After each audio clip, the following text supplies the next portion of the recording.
হোজাই জিলাৰ ডবকা পুলিচ পইণ্টৰ পৰা পদযাত্ৰা গড়কাপ্তানি বিভাগৰ কাৰ্যালয়ৰ চৌহদত আমচু উত্তাল প্ৰতিবাদ। ডবকা পুৰাণবৰাস্থিত গড়কাপ্তানি বিভাগৰ কাৰ্যালয়ৰ চৌহদত চৰকাৰ স্থানীয় বিধায়ক আৰু গড়কাপ্তানি বিভাগৰ বিৰুদ্ধে বিভিন্ন শ্লোগানে উত্তাল কৰি তোলে আমচুৱে। বিভিন্ন শ্লোগানেৰে গড়কাপ্তানি বিভাগৰ কাৰ্যালয় ঘেৰাও কৰে আমচুৱে।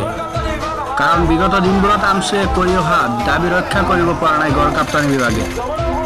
6 মাহ পূৰ্বে হোৱা বছৰৰ প্ৰথমটো বানে যমুনামুখ সমষ্টিৰ অধিকাংশ বাট পথ বিধ্বস্ত ৰূপত পৰিণত কৰে।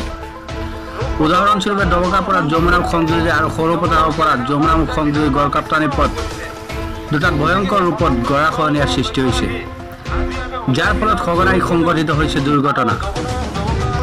এই পথ দুটাৰে বিপদজনক অৱস্থাত যাতায়াত কৰিছে সাধাৰণ জনতা, স্কুল কলেজীয়া ছাত্ৰ ছাত্ৰী। এই পথ দুটা মেৰামতিৰ বাবে বিভিন্ন দল সংগঠনে বাৰম্বাৰ দাবী জনায় যদিও বৰ্তমানলৈকে মেৰামতি নহল পথ দুটা। দল সংগঠনৰ দাবী অমান্য কৰাত আমচুৱে পুনৰ পথ মেৰামতিৰ দাবীত ঘেৰাও কৰিলে গড়কাপ্তানি বিভাগৰ কাৰ্যালয়। আমাৰ জিলাখনৰ যিগৰাকী মুৰব্বী জিলা উপায়ুক্ত আজি ইমান দুৰ্দশাত ভুগি আছে। আজি 6 মাহ উকলি গ'ল। যমুনামুখ সমষ্টিৰ যি যমুনামুখ এলেকাৰ যি গড়কাপ্তানি পথসমূহ বিচ্ছিন্ন হৈ পৰিছে।